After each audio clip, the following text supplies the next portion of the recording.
Megan, and my husband's a big nerd.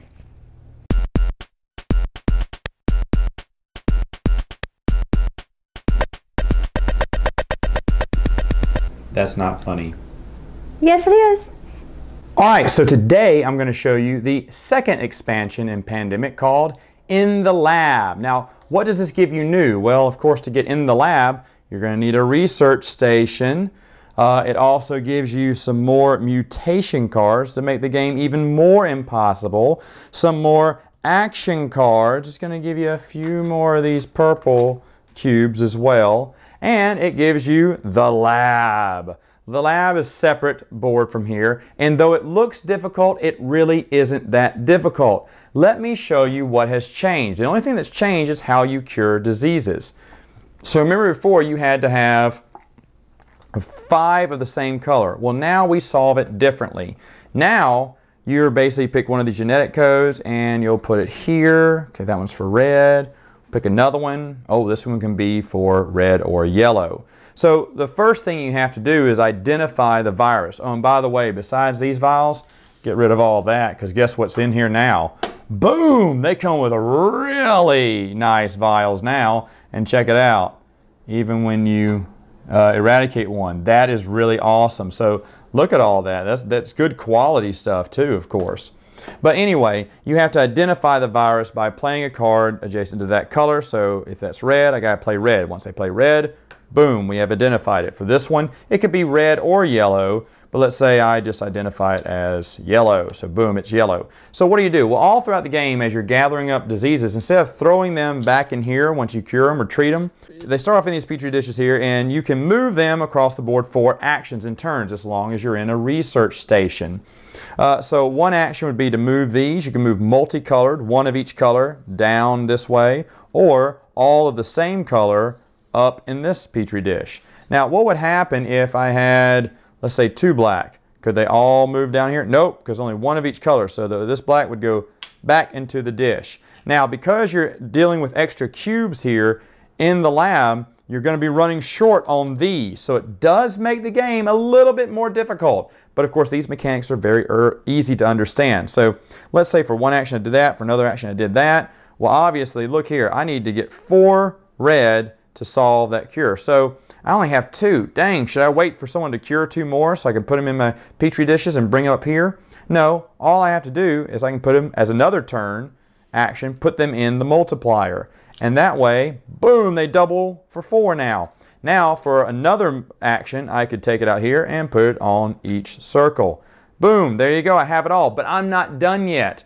I need to find a city card that is infected with red and quote-unquote test the disease. So let's say I have this card. Well, look at that one. There's one there on that city, so I play it.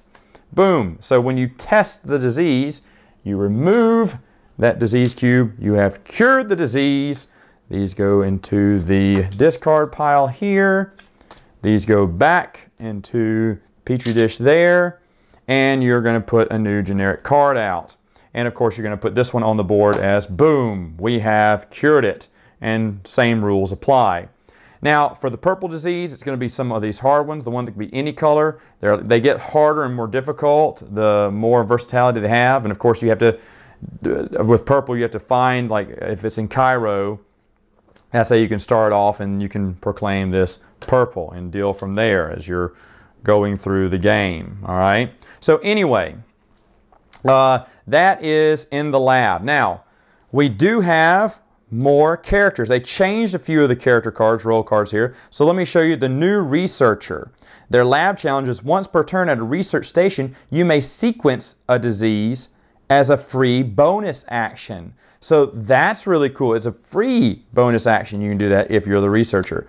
The epidemiologist, their lab challenge is once per turn at a research station, you may process a sample as a free bonus action. So if you need to process that example, that counts as a free action for the epidemiologist. That's really neat once they're in the lab. So what are the new roles? Well, you have the field director. You may treat disease in a city connected to a city you're in. So if one of these cities, let's say I'm a field director and I have one of these cities that are infected, I can treat them without having to go there as an action. Really, really, really neat card. It says once per turn you may move another player's pawn in your city or a city connected to it.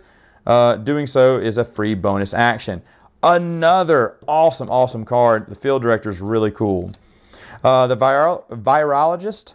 It says, when you discover a cure, you may discard 2 city cards of the same color and replace 1 city card of the cure color. So maybe I need another yellow, I don't have it, but if I have 2 red, I can trade it in and get a yellow that I need. So that's really neat. And then it says, as an action, discard a city card to remove 1 cube of its color from any city, returning it to the supply. That's really awesome too. Like, again, let's say Milan had 3 on it and I need to get rid of one of these before maybe it gets pulled again from the deck. So I'm going to say, okay, I'm going to throw this card Milan and take one of them blue cubes off. So that's kind of cool. The local liaison, once per turn as an action, you may give a city card that matches that color of the city you are in to another player of any city in the same color. So that to be in one of, like if I'm in yellow and you're in yellow, I can give you a yellow city card. So it makes it a little easier trading cards. Also, Her Lab Challenge. Once per turn at a research station, you may either characterize a disease or test a cure as a free bonus action. So as you see, the researcher, the epidemiologist, and the local liaison have 3 special actions when it comes to the lab. I love that. And this is the one my nephews love the best. And it is fun, the pilot. You cannot move. You cannot do movement actions nor build research stations. So you can't build any research stations here on the board. That sucks. And you can't move from one place to the next as a movement action. Here's what you do. You may, as an action, fly to any city within 3 connections of the city you're in, skipping any cities in between. And you may take another pawn with you with their permission. So if you need to move 3 cities over, 1, 2, 3, I will fly here to Washington. Maybe there to 1, 2, 3, Algiers. Look at that. That's pretty cool. So the pilot can get around fast. Also, the pilot can carry another pawn with them and fly them there. So if you need a pawn to get there real quick, maybe to the CDC, maybe they can fly them. 1, 2, 3, get there closer and closer. So that's really a cool card. The pilot really helps you out. So what are my final thoughts on Pandemic in the Lab? I love it. I think it's an excellent expansion. Is it something you should start off with, like for new people? And because it does change the game. No, not for new people. Let them get used to the old way and then change to the new way. I'll be honest though, once you get to the lab, it looks very difficult. When we first got it, I was like, ugh. Am I really going to like this? I mean, the vials are really cool. That's really nice. Like the Petri dishes were in the first expansion. This one's really nice. But I don't know if In the Lab is going to be fun. It was fun. And you are going to want to play with it going forward. It makes the game a little bit harder, but not too complicated. And sometimes it makes it even easier, though, than just trying to get 5 cards of the same color. So I do like this expansion. It was a bold move by Z-Man Games to bring out an expansion like this, but it works great. So again, if you're keeping score here, I think you should get Pandemic and On the Brink together, and then maybe after a few times of playing that and maybe it gets old with your group, throw in the Lab. It's going to be super fun. Because if you do it that way, it's going to extend the table life of that game. It's just such an amazing game. And again, I understand why everyone likes it. All right, gamers, that's it for today. I'll see you next time. Until then, game on!